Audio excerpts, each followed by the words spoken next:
All right, everyone, it is Friday, and what does that mean? It means it's time for the Manufacturing Ecommerce Success Show. Can't speak really well today, but I am one of your hosts, Damon Pistolka, and that lovely guy right over there, Kurt Anderson, co-host, brother from another mother. Take it away, my friend. Damon, dude, happy Friday. How was your week? Did you have a good week? Yes, I did. 1 out of 10. What was it? I have good weeks. You do like I have good weeks. Really, the weather was nice this week, and I got to go out and walk a few miles almost every day, including my other workout. It was just a great week for me. Great week. Business is always, you get to talk to interesting people. It's a great week. It's just a great glory. What a blessed week. It's just amazing. We're already in March, and man, I am just honored, privileged. It's gonna be fun. So excited to introduce my dear friend. It's Scott going. It's gonna be great. Happy Friday, Scott Dawson. How are you? I'm great. Good to see both of you. Thrilled to be part of the show today. It's exciting. Absolutely, Scott. So, hey, happy Friday. And so, Damon, I just want to share a little story about my friend Scott. So, I had the honor and privilege. Scott and I met in person, and this poor guy was stuck next to me at a trade show. Oh, no. So it was the Manufacturing Extension Partnership Program in Chicago. And I had this little, remember, you know what I'm talking about, back in September, I had this little table set up, I got my B2B tail stuff going on. I probably got a banner right down there. And so I'm just standing there, and poor Scott was standing next to me, and he had to put up with me the whole week. And I'm telling you, what a gracious host. This guy is just a man of integrity. My admiration for this guy off the charts. Awesome. Scott, thank you for being such a gracious partner, and what a great week we had. I want to talk about core business solutions and your entrepreneurial journey and just all sorts of things. But before we go there, I have a question for you, Scott. All righty. Yep. Young boy growing up, and I know you're in Pennsylvania, but if I'm not mistaken, I think your roots go back to Colorado. Do I have that correct? You're from Colorado.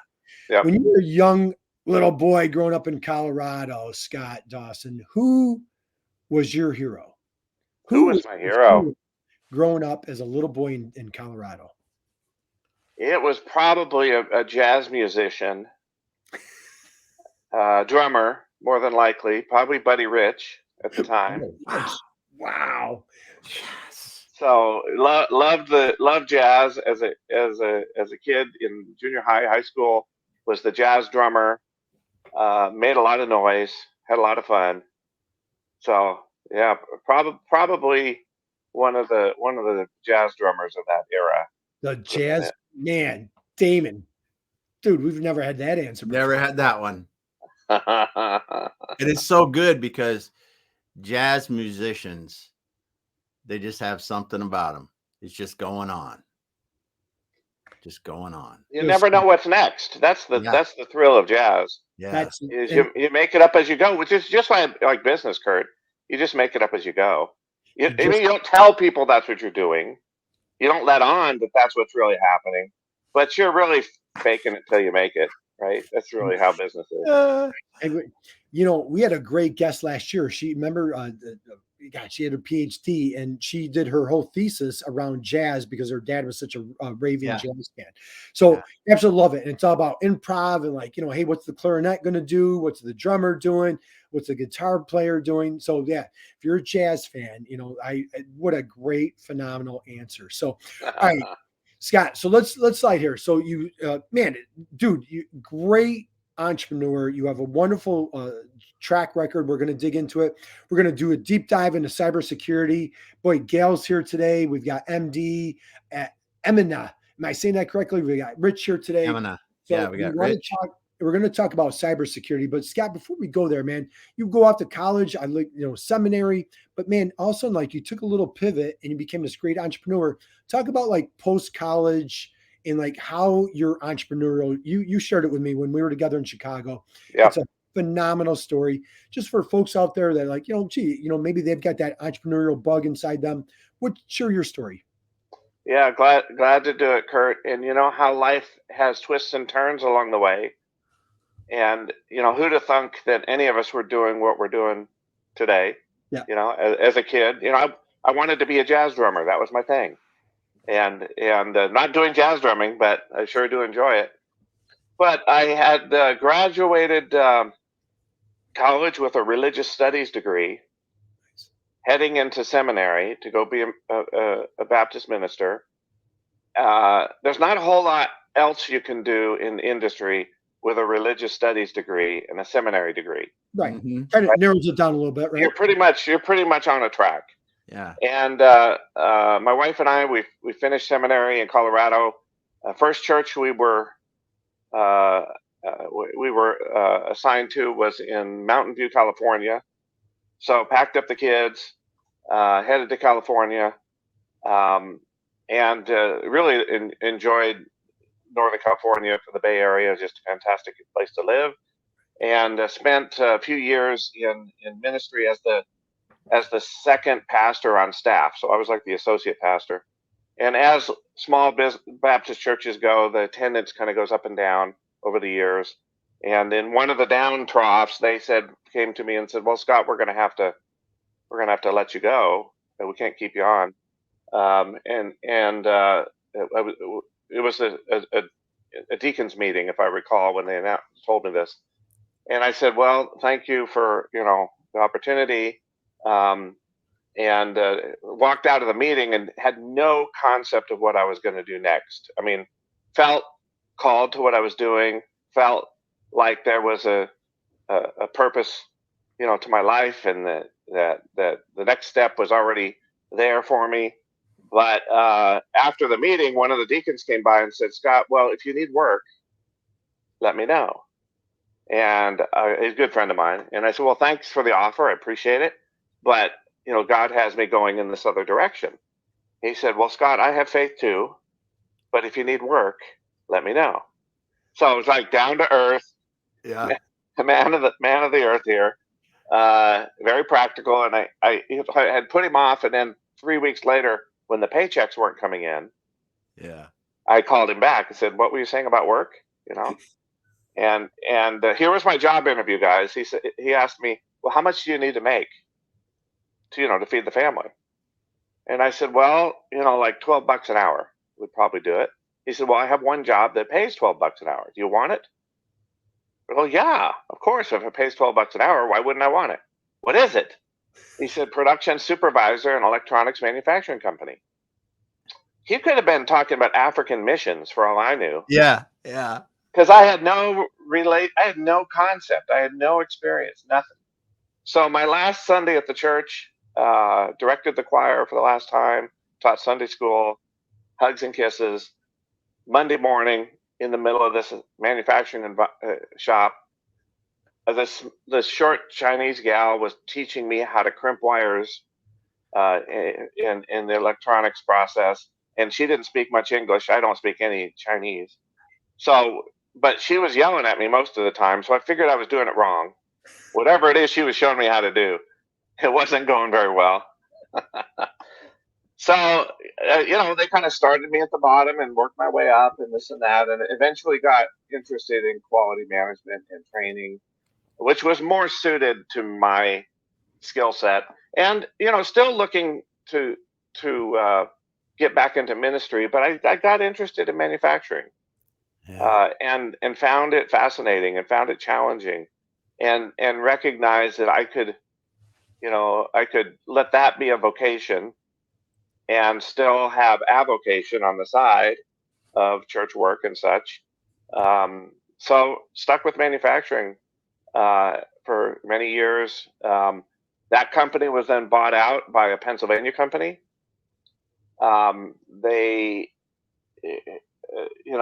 my choice was, stay with the subsidiary. At that point would have been the subsidiary, right? Or they said, "Would you like to come work at corporate and do some of the training and quality work that you've done with all of our facilities?" And I said, "Well, heck, corporate.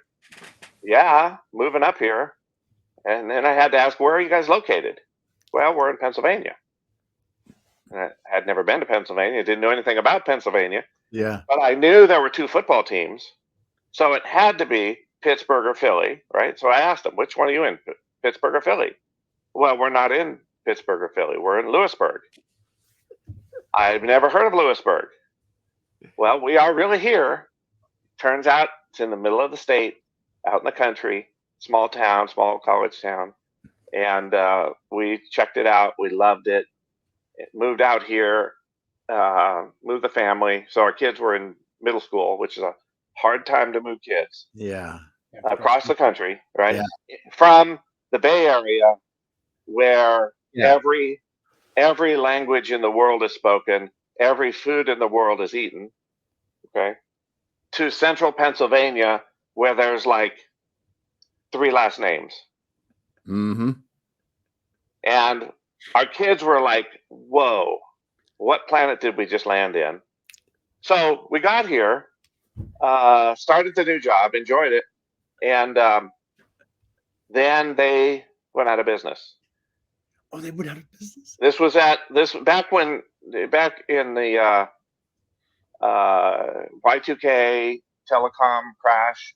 Yeah, internet bubble time frame. So 99, 2000, they lost their whole business, and so we were in the middle of Pennsylvania with no job prospects, and so we put our house on the market that day.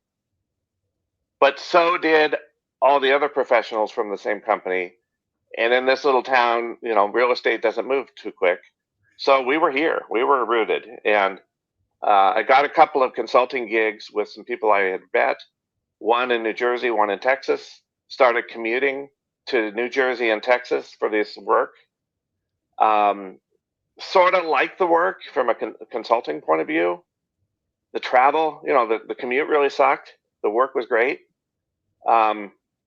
But that Christmas, my older brother and I were sitting at my mother's kitchen table, and I was in a bad mood because I'd lost my job and trying to figure things out and all this. And so I was grumbling about corporate America and how terrible every boss in the world is. And they are just a bunch of idiots, whoever they are, right? They really screwed it up. They messed it up a lot.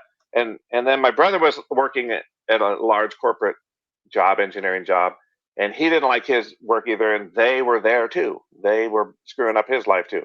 So we were two brothers grumbling, and we said, why don't we do something together? We could do it better than they do. So what would we do? I don't know. How do you take a former Baptist minister turned quality manager turned consultant with an aerospace engineer who wants to be a programmer? How do you mush that into something that two brothers could do? And so we had this idea that we could automate all the paperwork for quality management, ISO 9001 primarily, which was what I'd learned in California. And it just, Damon, I know you've had some experience with ISO and the binders of paper that was part of it back then. And I said, if we could put all that paper on the computer, it would make it easy for people, and it would sell like hotcakes, and we could sit on the beach like Bill Gates, because that's what you do. You put stuff on. It's what you do, and then it takes off, and you go sit on the beach. It's great. I'm still trying to get to the beach. I'm still trying to get there. But Mike started working in the evenings, weekends on what is now our core platform. It's our software platform. And I started showing it to the few customers that I had, and they gave us some feedback. We kind of worked it. We gave it away for free at the beginning. Mm-hmm. And then it turned into what we call a services-led software company. Services-led meaning that we work as a consultant with the client. Mm-hmm. And then as we do, they get familiar with our software. And when we're done, hopefully they sign up to use the software and some more consulting and things like that. So it's a great business to be in. Because we're in central Pennsylvania, we also had to figure out how do we do the consulting without the travel? Because travel is basically evil. I mean, it's just an evil part of life, unless you're doing it for fun. But work travel, not so much fun. So we started to figure out, first we were doing some consulting over the telephone. And then I think we heard about this thing called WebEx. and we started doing some video things, and just started trying to figure out how do we reach people in a different way, using technology to bring our experience and bring the help we can bring to people who need the help. And then by doing it that way, it's less expensive because you don't have all the travel time and all that. And so we really carved out this niche where, we provide more of a service, an online service, coaching approach type of thing, and not a full consulting engagement. So we kind of position ourselves as an alternative to hiring a consultant, even though we are consultants. So over the years, this is 23 years later, got ourselves into other, avenues or other aspects of compliance because customers asked us, can you help in this area or that area?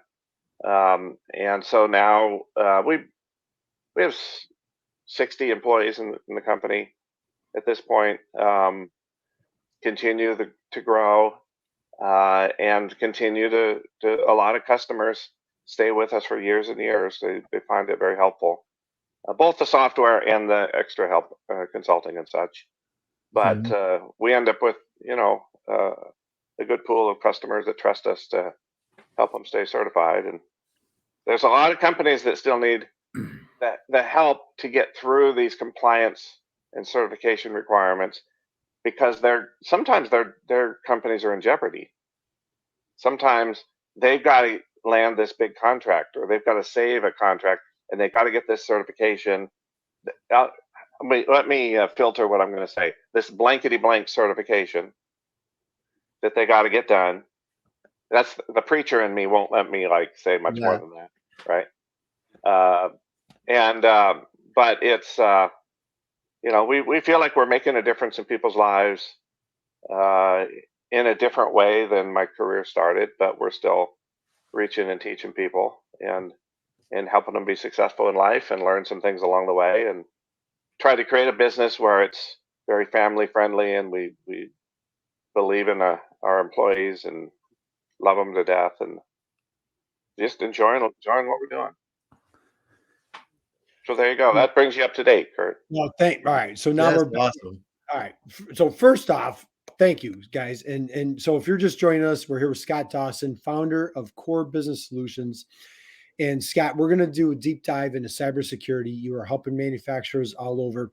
Before we slide into that, I feel compelled I have to hit on this. So Damon, we talk a lot about search strategies, e-commerce, what have you. Scott, you had shared with me prior when you got things kicked off. So you and your brother, I love that story.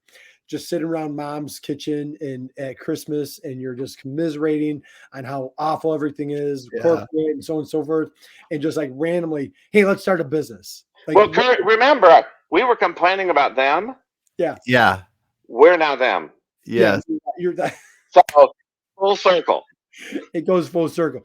And for the record, we're just very thankful to Scott. We won't go into the details, but he's dealing with some health issues right now. And so he's kind of kicked back and we're trying to get him in a comfortable position. So Scott, thank you for being here with us today. But share, when the company, again, so a Baptist minister turned, quality control guy at electronics manufacturer turned entrepreneur. I don't hear anything about sales in that whole track record. Right. You shared with me when we were together in Chicago that you started to open up the door. You started figuring out search really early. That's right. In early 2000s. Right. Very early. Hit on that on I find that so admirable of what you did with keywords and getting traffic to your website. Can you talk about that for a minute? Yeah, I mean, that's the central way we get connected with our customers.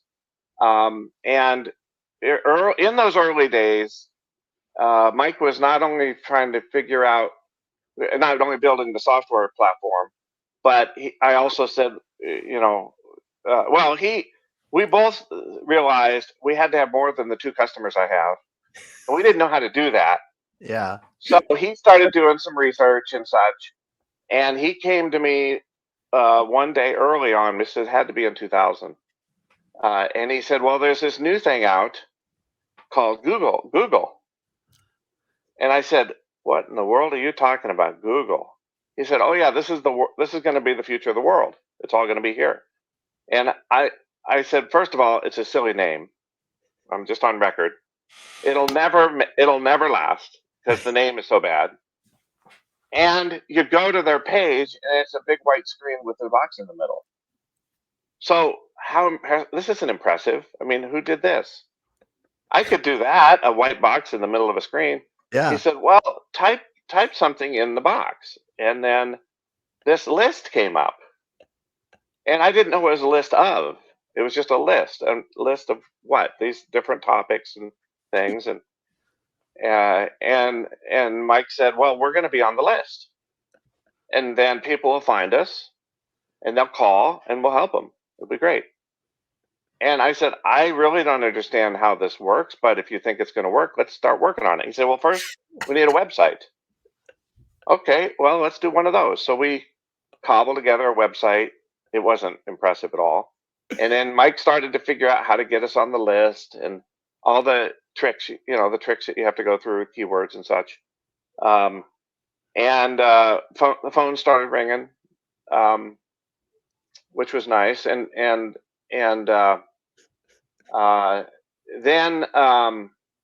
as the phone was ringing, people would call and say, hey, I see you do something with ISO 9001.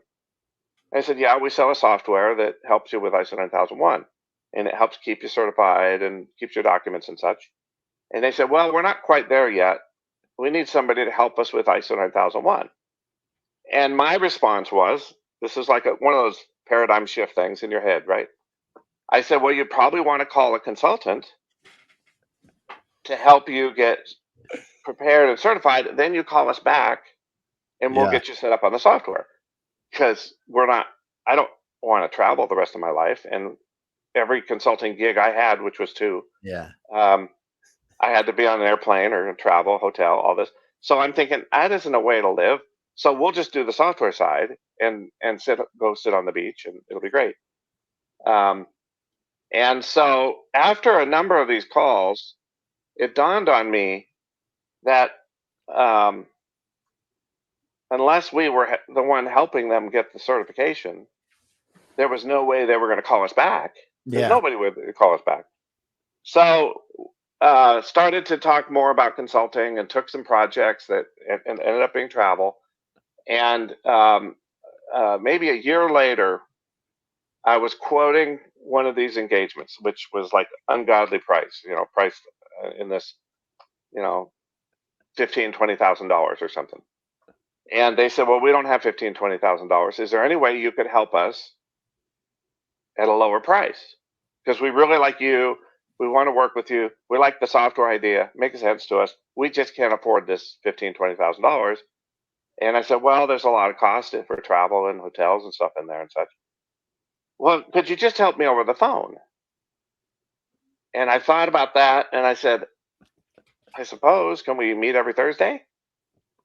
And then what would you charge for that? And I'm thinking, I don't know, how about $5,000? Okay, we'll do that. So we started helping people over the phone, and then kind of spiced it up over the years. But majority of our customers are somewhere in the continental U.S. We really don't care where, because we're going to be on meetings and working remotely for the most part. Now, some of them want us to still come out, to give them a hug or whatever, but help with an audit, whatever that is. Yeah. So we'll do some travel, but for the most part, we work remotely. And so we kind of had to follow our nose through this uncharted territory of, online this and online that. And then, of course, paid ads, paid search kind of came out maybe a year later. And Mike said, well, we could get on the list. Be better getting on the list at the top. We just have to pay for it. And I said, well, how much do they want? Well, it's like 11 cents per click or something. Yeah.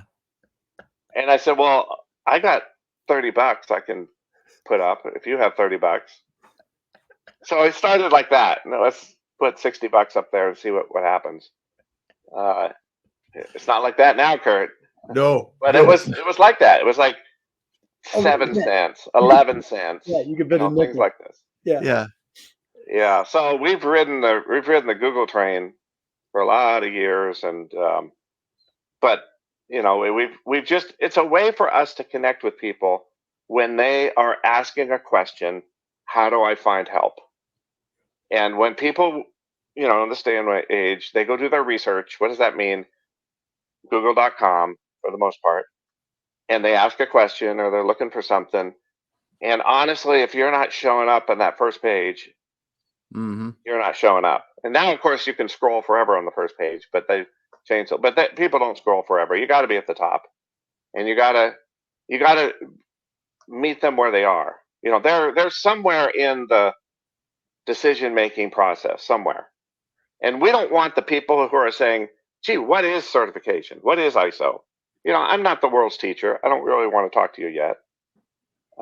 There's stuff on our website that'll help you out. But if they're saying, how do I get certified? Or where can I find help? Okay, we want to talk. So we aim our search strategy around that point in the decision-making process.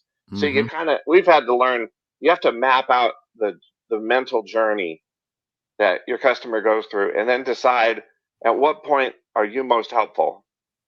And then you gear your search strategy around where you can be most helpful and, land a deal.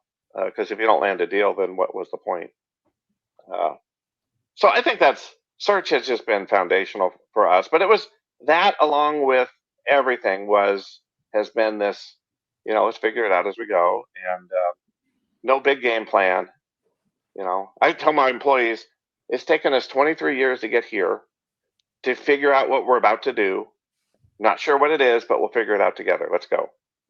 If you want our business plan, that's basically it. Right. Yeah. Awesome. Peter Drucker calls it the accidental entrepreneur, if I'm not mistaken. Yeah. Right? Yes, sir. Yeah. You and Mike truly define what a great story that is to We just didn't want to get our resume out again and work for them. Right. So that was always the motivation. You just right. Because they were a bunch of idiots, whoever they were. That's right. Back then. And that's most entrepreneurs are just flat out unemployable, right? That's right. That's right. When you talk to a business owner, they're just flat out unemployable. So Scott, let's do this. Let's dig in. So you're helping save the world, make it a better place with ISO 9000 quality. I know everybody wants to hear about cyber. Slide in. How did you guys graduate? How did you transition? And I'm sir, you and Mike did a great job listening to the customer. But talk about cyber, and then let's take a deep dive there. Yeah, so we got into cyber from customers asking. We do a lot of work in the aerospace industry and government contracting, and we had customers who we've helped with various things. And then the question of, the new cyber regulations coming out from the Department of Defense, they'd ask, can you help? And I've learned, Kurt, to stop saying, well, you'd probably want to call a consultant for that. I've stopped saying that. I'm thankful. Yeah, exactly. Right. Yeah. So I just learned, well, let me see how we might be able to help you. We've been in technology for 20 years. We've been, running online software for that many years. So, we started to investigate. We ended up, we've, since hired, security experts and stuff. We have a team that does that now. But at first it was, well, let's read this together and figure it out together. And customers, if you're open with them and they trust you, they're willing to let you help. Yeah. Don't pretend to be somebody you're not. Yes. That doesn't help. But we started to help with. The Defense Department has this really big problem, which is a national problem, which is our secrets are being stolen every day, all day long, by overseas, nations that would like to do harm to the country. And not all information from the Department of Defense is in a classified program. So we've all heard classified, unclassified. Well, if you're in a classified program, which is the real top secret stuff, that stuff is locked down. Yeah. I mean, it's locked down tight. So cybersecurity is already, a given in those contracts. You got to do that. The rest of the purchases and the contracts from the Department of Defense are unclassified. They're not. They don't have that tight of a control. It'd be unreasonable to try to control every exchange with the Department of Defense in a classified program. Just not possible to do. So what we saw, I think it was like the F-35 maybe 8 years ago. The Chinese came out with a duplicate of that aircraft within 2 years of us launching that new weapon system. Okay, not a coincidence. Turns out they didn't hack the DOD servers to get this information. They just waited until the DOD started buying the parts and pieces from the defense industrial base. And in that procurement, all these drawings started to be sent out to vendors. And all this technical information was sent out to vendors in unclassified contracts. And so though they would wait until Joe's machine shop got their drawing to turn apart, and it was pretty easy to go on Joe's machine shop's network. Yeah. And then start to piece together the whole system and come out with a competitive war machine to compete with the F-35. And there are a lot of stories like that. So Department of Defense is rolling out cybersecurity requirements for all defense contractors and subcontractors, over 300,000 companies in the U.S. Big list, and as an entrepreneur, you hear 300,000, your ears perk up, like, oh, wow, maybe I ought to pay attention here. But in our point of view is many of those contractors are very small businesses, like the ones we're normally working with, and they're never going to have the wherewithal or the budget to bring their networks to the level of security that's going to be expected. So they're going to need the help. So it fit our business model. We just had to get up to speed and get some expertise on the technical aspects of all that. But it still helped, people helping people, which is what we do. But it's, the cybersecurity isn't just about protecting the Defense Department's info. I mean, it is about that if you're in the defense industry. You got to protect that information. But you also got to protect your employees' information. You got to protect other customer information that's on your network. You might want to protect your company financial information. Just thinking, just thinking out loud here. That's something else you might want to protect. And, watch the news and find out that how vulnerable everything and everybody is if you have anything on a computer system.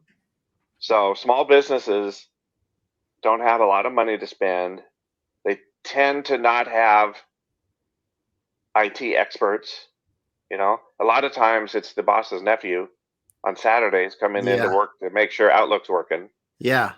That's their IT guy. Yeah. So they need help and they don't know where to start. And if you're in the defense industry, you could lose some big contracts if you don't get with it. So it's complicated. Whether or not you're in the defense industry, it's a priority, it's a risk, but it's hard to say, hey, I'm going to spend all this money. It's a risk. I understand that, but maybe we're too small. Maybe we're going to get lucky. Maybe we're not going to be a target. But hope is not a plan. Yeah. I mean, it's not. If that's your plan, then, well, I hope nobody loses a finger on my shop floor tomorrow. Well, you'd never treat safety that way, right? You'd never say, well, we're just going to hope that lathe over there doesn't, rip an arm off. No, you're going to put the safety guards up, and you're going to do training, and you're going to do the right thing by your employees to protect them. It's just a different way to look at protection. But the problem with cybersecurity is it's not visible. It's invisible. Yeah. You don't see it. Safety problems in your shop, you see. You walk up, you see it. There's a spill on the floor. Somebody's going to kill themselves. Somebody clean that up, But if your firewall settings aren't right, Maybe the nephew is going to see it on Saturday. Maybe he's not. Yeah. But nobody walks by and goes, "Oh, somebody clean that up. Somebody's going to get hurt." Because the boss of these companies typically don't know much about the technology. Mm-hmm. Now, if you're in a technical company, maybe it's different. But if you're in manufacturing, typically, that's not where your IT experts are, is running the company. So it's hard to make it a priority. It's hard to see the problem. And now it's going to be hard to keep defense contracts if you don't do something about it. So it's a tough spot. People are in a tough spot right now. So, Scott, what are you seeing as I would say, like some of the most common culprits or challenges? And I guess part two of that question: what are some of the easiest potential fixes or everyday things that people are just ignoring? Where if they, like, is there any little steps that they could be taking to protect themselves? So, yeah, number one threat is email. Yep. Number one threat. And it's not like, hey, I'm in Africa and I have a fund that has your name on it. Click this and contact me and I'll get you your money. A few years ago, we'd get those emails. Yeah. We go, "Oh, that's bogus," right? We all recognize that as bogus. Well, today, emails are sent to my employees from me, Mm-hmm. saying, "Hey, this is Scott. I didn't write down that account number from our meeting this morning. Can you send it back over to me? Or I forgot there's this bill we need to pay. Here's a link. Can you make sure the bill gets paid?" And they impersonate me. Yeah. And they know my employees, and they format the emails exactly the way I would format my emails. This is all automated. The underworld of cyber attackers is big business. It's not just hackers in the basement anymore. It's big business. Overseas, there are office buildings, 3-4 stories high, where these cyber criminal organizations sit. They advertise for local engineers to work for them. They have an HR department and an accounting department. They probably have a break room where you can get snacks. And it works like a business. And when they hire engineers, a lot of them out of school or whatever, they don't tell them what they're doing. It's all very compartmentalized. But they bring deep pocket resources to find the scams that will work. And they're always coming up with new kinds of scams, like impersonating the boss or whatever. Yeah. But Kurt, absolutely, email scams are number one. Some of them are obvious, and you go, "Oh, that's junk coming through that way." Some of them, you got to stop and think because you're not sure, Yeah. So getting your employees up to speed and having good filters and things like that around emails got to be number one. So we're going to talk about the MEPs here real quick. And I received an email from one of our mutual friends at an MEP, and I'm sitting there, I'm clicking it. I'm like, God, I don't know why he sent that. And I couldn't figure it out. I sent him a note. I'm like, "Hey dude," I'm like, "I got this note from you. What's going on?" He's like, "Oh yeah, I got spammed. Somebody got me." And I'm like, I totally bought it, How do we prevent that, Scott? Are there simple steps? Are there red flags? Like, how can we prevent those? Well, it's got to be getting employees to scrutinize their go more than just like immediately, because we all want to clean up our email, right? Click, clean it, go through the email quickly. But you gotta learn how to stop and think about things. And there, certain telltale signs, I guess, to watch for. What we do is we have a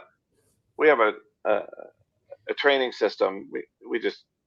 It's somebody's service that we bought, and they send out training every month on different ways to protect yourself as an employee.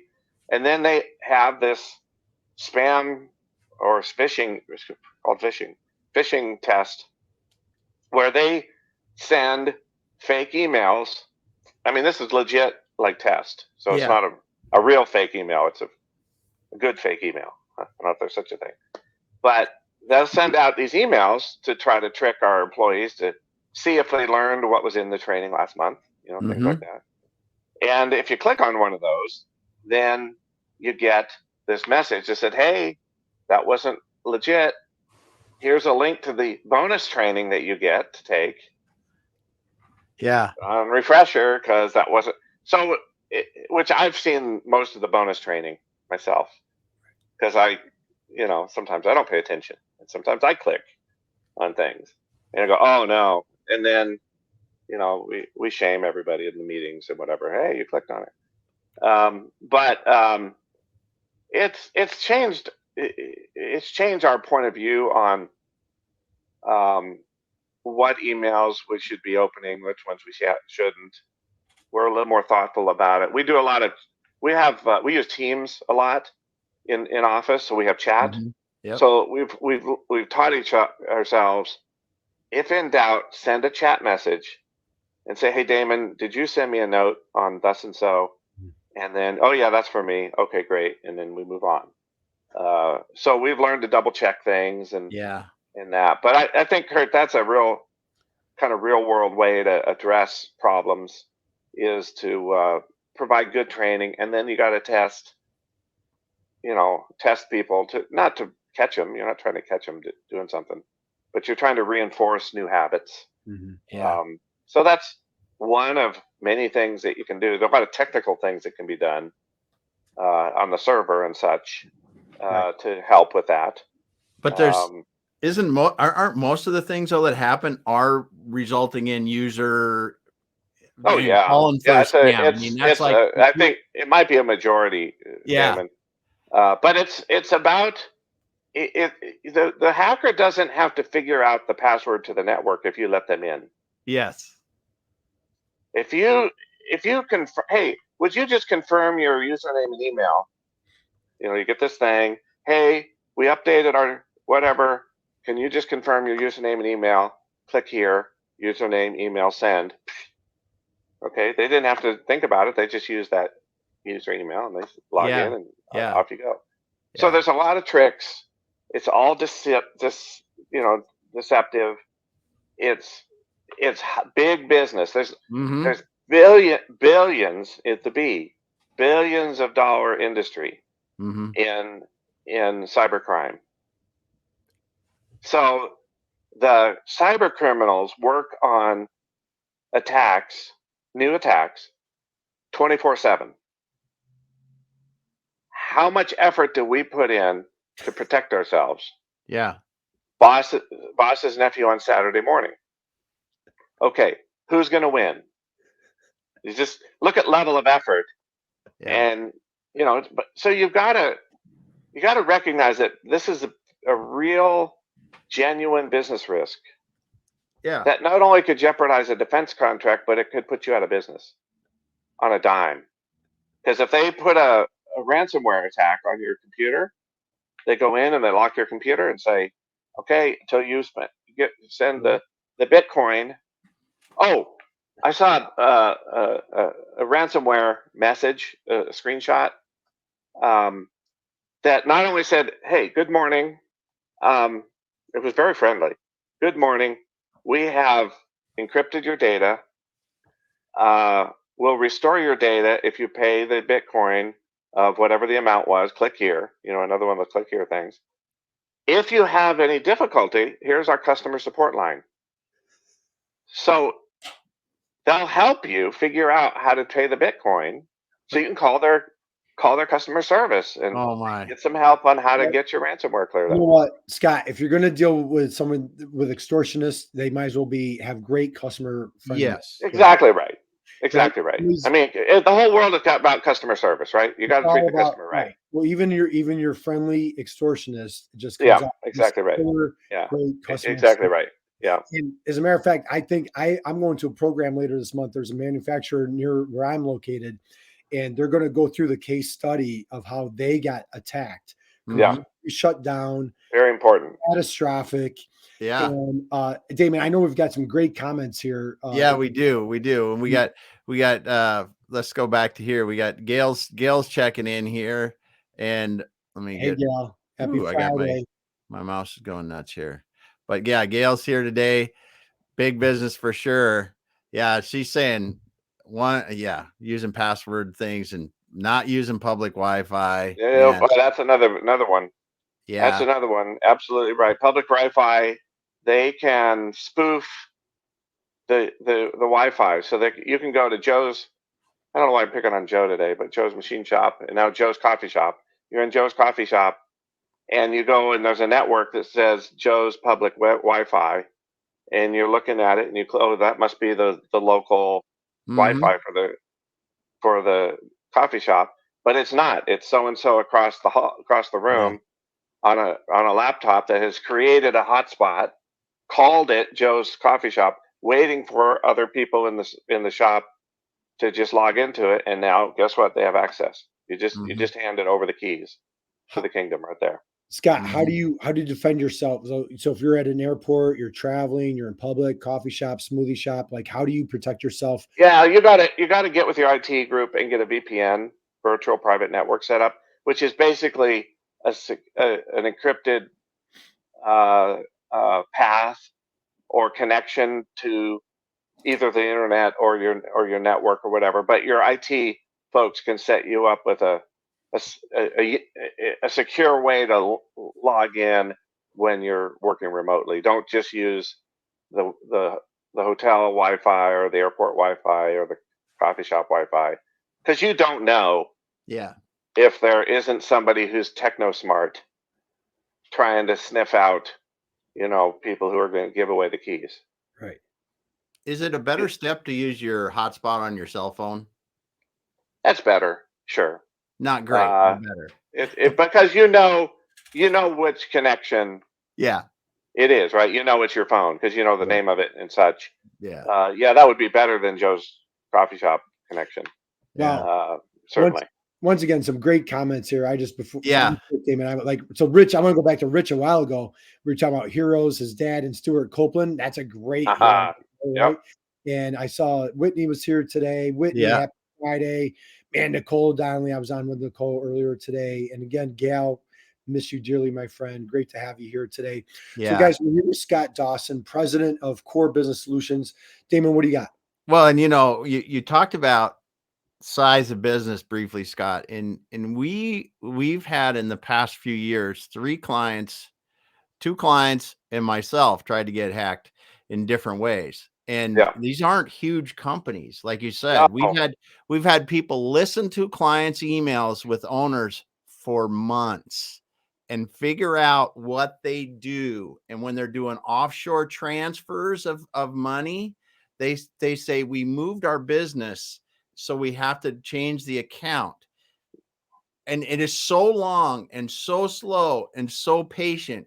They did not realize it because they didn't check with the offshore supplier until they wired money. Yeah, Damon, and that was probably one of these organized criminal operations. Yep. That they'll play the long game. They will. They're not, and the other aspect is a small business will say, well, we don't have anything of a great value. We're just a small business. They can't really get anything. Even if they hacked in, it wouldn't do them any good. Well, yeah, your data is what they're after. Because if they can get a hold of your data, they can shut your business down, and then they can hold you ransom. And so, how valuable is your data? Well, how valuable is missing a week's worth of work for your business? Yeah. Not being able to ship any products.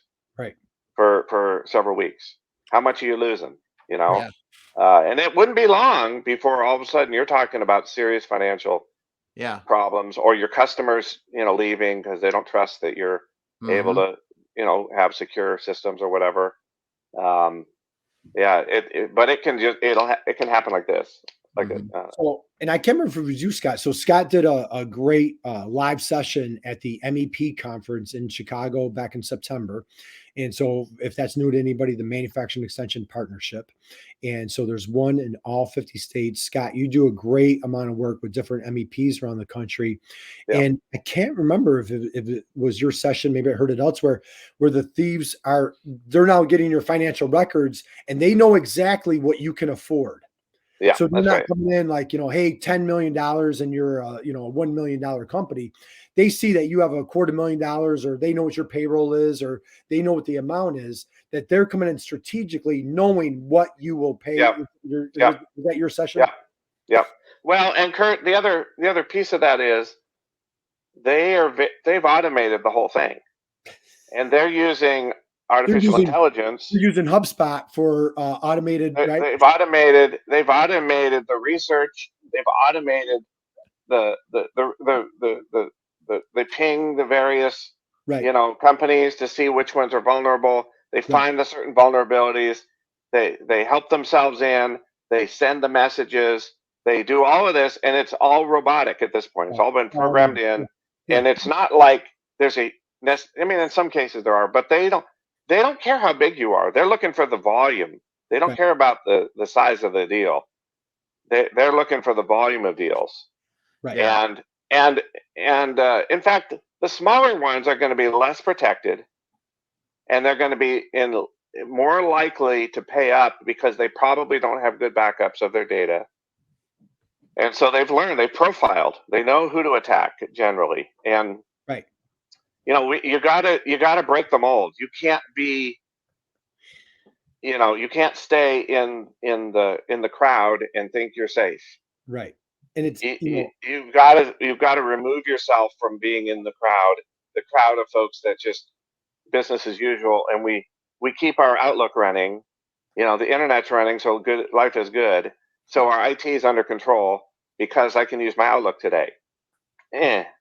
Okay. We've only done half the job, at that point. That's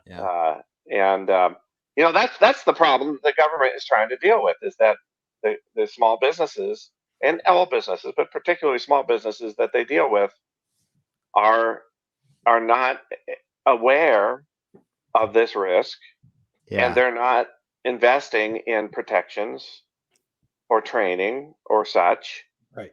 And as the government likes to do, they're getting out a big stick, and they're going to start swinging it and pulling contracts from people who aren't secure. Yeah. That's where this is heading.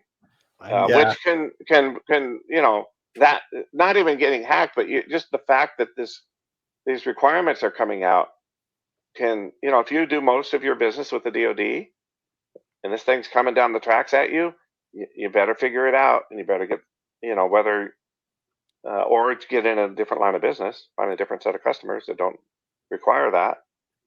But MEPs are in a great spot to help, because they have these relationships with these companies, and they may not have the depth of cybersecurity experts to help, but they can definitely spot the companies that need the help and connect them with resources, like for business solutions or whatever. I like Nicole's comment here. Yeah. Okay, I'm terrified.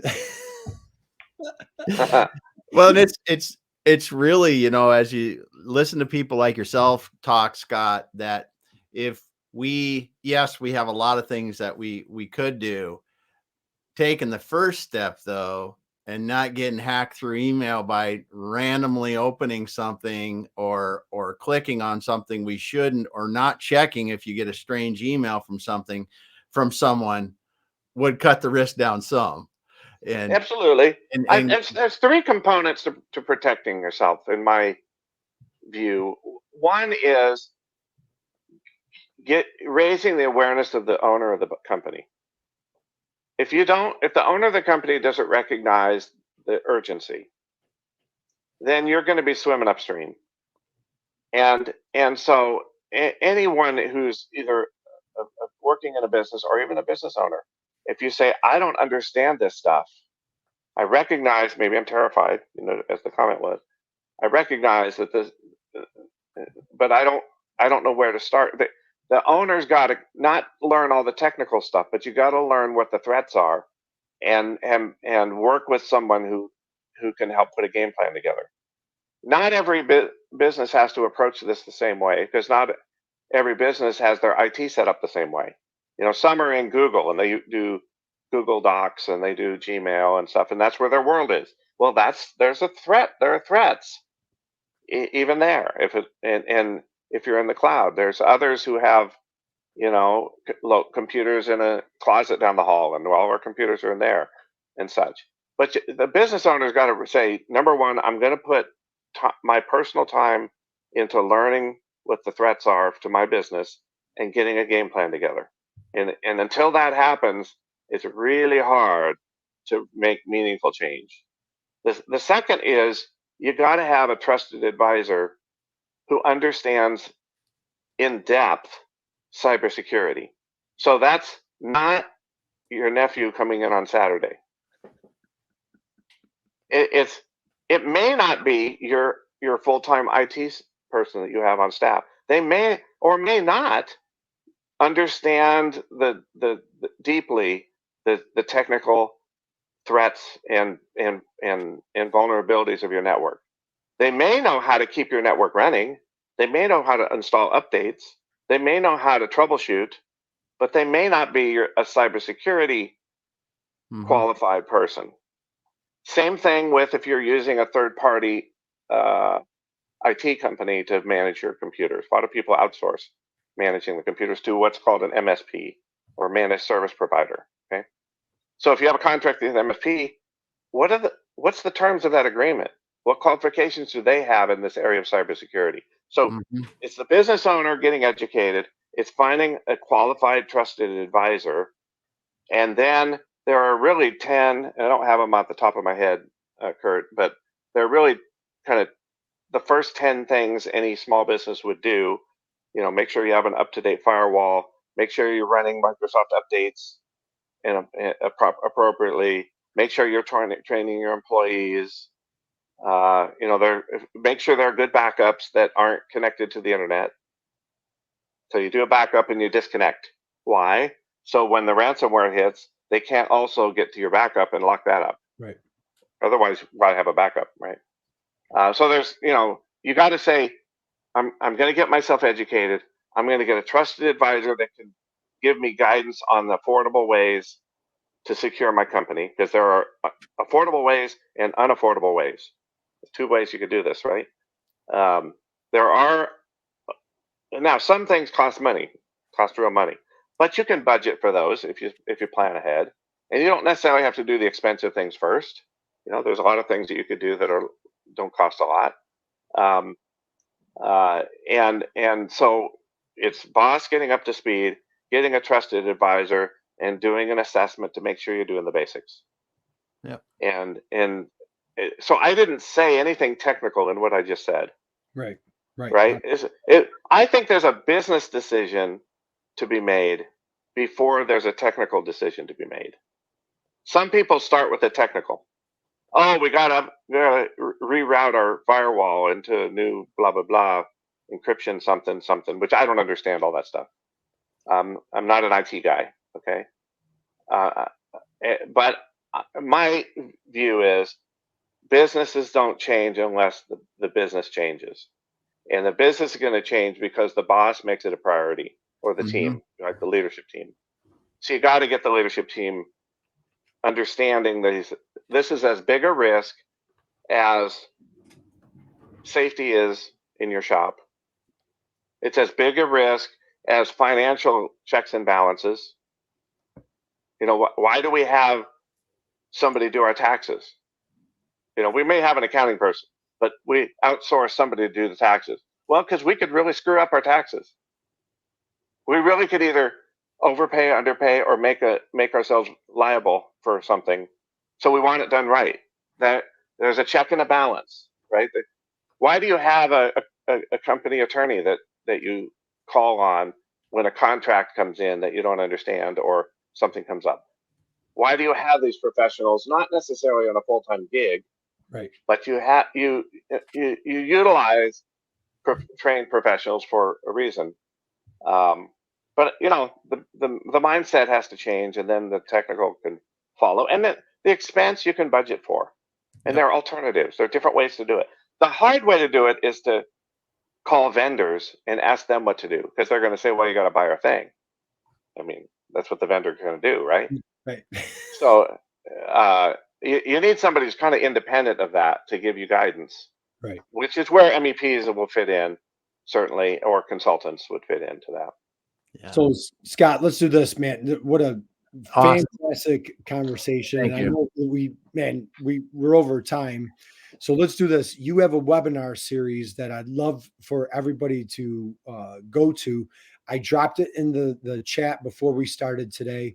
I'm on your website right now, and I'm going to grab it again and drop it in the chat here. Scott, can you just talk about, you've got a great webinar series coming up once a month. Yep. Your next one's March 16th. Yeah, we're diving deep into the Defense Department's requirements for what's called CMMC certification. CMMC is Cybersecurity Maturity Model Certification, fancy government word for they're going to audit you. Okay, that's what that means. But it's how do you get ready for these government audits in order to keep your defense contract. And we're every month we're kind of breaking it down for small businesses to get their awareness. Okay, that's where we're starting. Get your awareness up to speed. We're really trying to address the non-technical owner or manager who's afraid of this topic because it's confusing. So we don't dive deep into the technical. We talk business first, and then some technical. Awesome. So anybody can jump in and learn some stuff. This week we're talking about, or this month, I think a week and a half from today, we're talking about the documentation that the DoD provides, and they have acronyms and the different types of documents that you might have to be protecting. Is the exciting topic for this month in our webinar series, but important. Awesome. Well, let's do this, guys. You want to check out Scott's website. I've dropped it in the chat. So again, Scott Dawson, we're with he founder with his brother Mike. Great story. If you missed it, you want to go back and replay it. The Core Solution. The website is thecoresolution.com. You want to check out, he has a cybersecurity link. He has free guides. I dropped the free guides before we went live into LinkedIn. You absolutely want to check out this webinar series. It's once a month. I think, Scott, you're rolling it out every month for the next 5 or 6 months. So through November, I think. Through November. All right. So go to The Core Solution. So, Scott, and if you didn't catch this earlier, God bless him. He's in a little bit of pain today, suffering some health challenges. So, Scott, thank you for being such a trooper, and just what an amazing, incredible conversation. So, Damon, Scott, any parting words? Website, connect with you on LinkedIn. Any other things that webinar series? Anything else that we want to cover from your? I just leave it with this, Kurt. This is something you can learn. You may not become the technical guru, but if you're going to run a business or look out for your business, you can't shy away from it. You have to dive in, but you don't start with the technical. Start with good business decisions, and then you can guide your organization to go down the right path. Can't be the ostrich with your head in the ground, right? So, yeah. Well, all right, we'll wrap up on this, Scott, dude. I cannot express my thanks, my gratitude to you. Our friendship, had the honor of working with you all week in Chicago, and we had a great time, lots of laughs. It was just wonderful getting to know you. Your man, Drew. We'll give a shout out to your buddy Drew. He, three of us just had a lot of laughs. Good time working together. Thank you for sharing all your expertise. Next time, we hope you are feeling 100%. And Damon, he has like a state-of-the-art studio at his office. Nice. We were talking about getting together. I'd love to come down and visit your office, and maybe we could do this again and take another deeper dive. So, guys, thank you. Thank you for joining us today. God bless everybody. Send positive vibes to Scott that he's feeling better. So, Damon, take it away, dude. All right. Well, thanks, Scott, for being here today. Thanks, everyone. Thanks, Gail and Nicole and Whitney and Rich and MD and Amina. Thanks for being here today, and all those that were listening but may not have dropped a comment. We will be back again next week with another great guest on manufacturing e-commerce success. And if you missed it, back up, listen to Scott talk about cybersecurity for DOD contractors and manufacturers, because there are a lot of gold nuggets in here. We're out for now, and we'll be back again next week. Thanks, everybody. Bye. Thanks. Hang out. Bye-bye.